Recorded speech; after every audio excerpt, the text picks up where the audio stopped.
Okay, so let's get into it. After the absolute devastation of World War I, the world was basically looking for a giant reset button.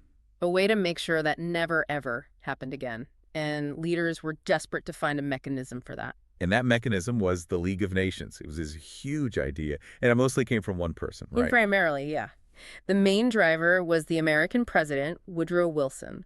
He had this vision for a new kind of world order. A place where countries would, talk through their problems instead of just going to war. Exactly. So the League was officially born in 1920. And they set up shop in Geneva, Switzerland. Right, because Switzerland had been neutral during the war, which made it the perfect spot for an organization dedicated to peace. So let's talk about the mission. It wasn't just about stopping wars, was it? No, not at all. That was the first pillar, for sure.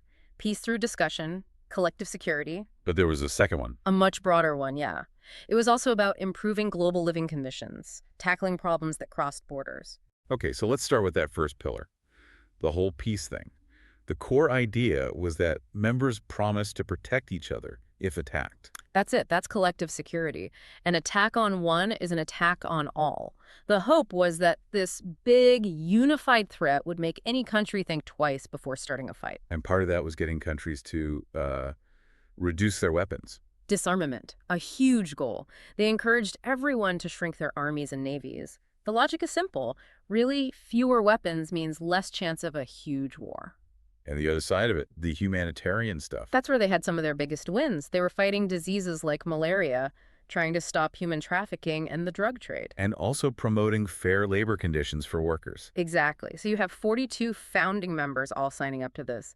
It sounds like a really powerful start. It does. But there was a massive, massive problem right from day one. The crucial detail, the one thing that just undercut the League from the moment it began. The United States. The United States never joined. President Wilson, the man who dreamed it up, couldn't convince his own government to get on board. That's unbelievable. So the most powerful, wealthiest country in the world, whose leader created the whole thing, wasn't even in it. And the impact was immediate. First, you lose all that American money, which the League needed. But more than that, you lose the muscle. You lose the credibility. The whole idea of collective security feels a lot weaker without the U.S. military and economy backing it up. And the U.S. wasn't the only major power missing, was it? Not at the start, no. Germany wasn't allowed to join at first because they lost the war. Okay. And the Soviet Union was also excluded because of its communist government. So you're trying to be a global police force, but three of the biggest players aren't even on the team. That's a huge handicap. So with that in mind, how is this thing even supposed to work? Let's talk about the structure. It's easiest to think of it in a few parts. You have the Assembly, the Council, the Secretariat, and the Court. Okay, let's start with the Assembly. This was like the big general meeting, right? The big talk, yeah. Every single member country got a voice there. And every country, no matter how big or small, got one vote. Which sounds very fair. But there was a catch, a huge one. What was that? To pass anything, the vote usually had to be unanimous. Unanimous. You mean everyone had to agree? Every single one. Imagine trying to get 40-plus rival nations to all say yes to something. It made taking quick action almost impossible. So the Assembly was kind of stuck. What about the smaller group, the Council? That was for emergencies. Exactly, the executive board. This is where the real power was supposed to be. It had a few permanent members. The big winners from the war. Britain, France, Italy, Japan. Right, and then some temporary members that were elected. But those permanent members had a special power, didn't they? They did. The veto. Any one of them could stop a decision in its tracks, even if every other country wanted it. So the big countries were always in control. Pretty much. So you have an assembly that can't agree and a council that can be blocked by its most powerful members. So who did all the actual day-to-day work? That was the permanent secretariat. Think of them as the office staff, the civil service. They were based in Geneva, handling reports, organizing meetings, all the essential paperwork. And finally, there was the court. The Permanent Court of International Justice over in The Hague. Its job was to settle legal arguments between countries. Border disputes, arguments over treaties, that kind of thing. Trying to solve problems peacefully before they turned into fights. But it had a big limitation, just like everything else. It had no army.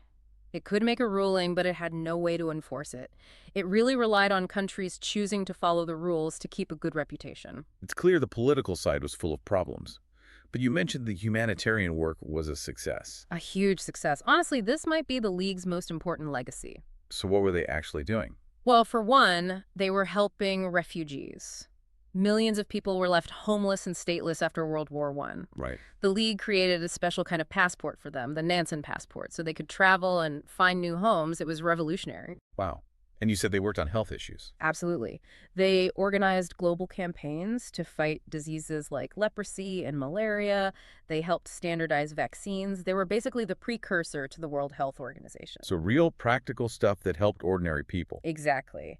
And they fought to end slavery and human trafficking. And they pushed for better, safer conditions for factory workers all over the world. What about the Mandates Commission? That was about the territories taken from the losing countries, right? Correct. Instead of just letting Britain and France take them as new colonies, the League said they had to govern them on its behalf. With the idea that these places would eventually become independent? That was the stated goal, yes. But a lot of people were very critical of it. Oh, They felt it was just colonialism with a different name, a way for the big empires to keep control, just with a little bit of international oversight. So the successes were there, but the main mission-stopping wars, that's where it all fell apart. It really did. It came down to that core idea of collective security. The idea that everyone would act together against an aggressive country, And the League's main weapon wasn't an army, it was economic sanctions.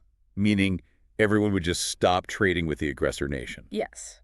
The hope was that you could starve their economy, cut off their resources like oil and steel, and force them to back down without firing a shot. But the fatal flaw in that plan became painfully obvious in the 1930s. The fatal flaw was that the League had no army of its own. It relied on its members to provide troops. And they just weren't willing to do it.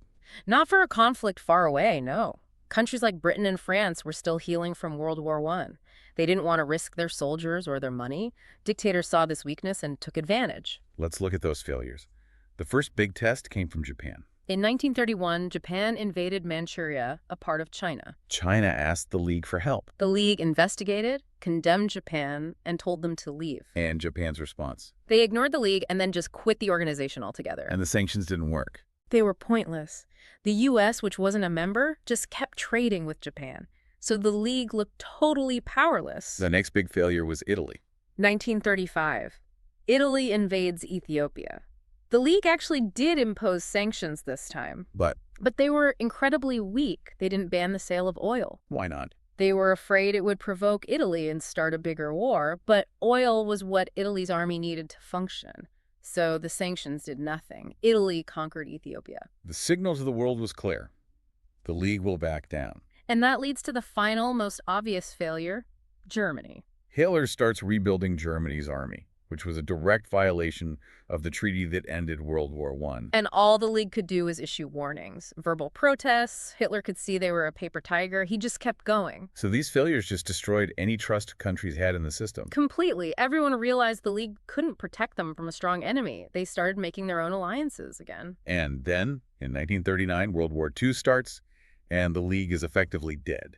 It had failed its main mission. It was officially shut down in 1946. But it wasn't a total waste. Its assets, and more importantly, its lessons, were passed on to a new organization. The United Nations. The founders of the UN looked directly at the League's mistakes. They knew they had to get the US and the Soviet Union in from the start. They knew they needed more authority. So the League was a failed experiment, but a necessary one. An essential first step. For all its political failures, its successes in health and human rights showed what was possible when countries actually worked together. It laid the groundwork for the world we have today, in many ways. It absolutely did. Good luck with your studies.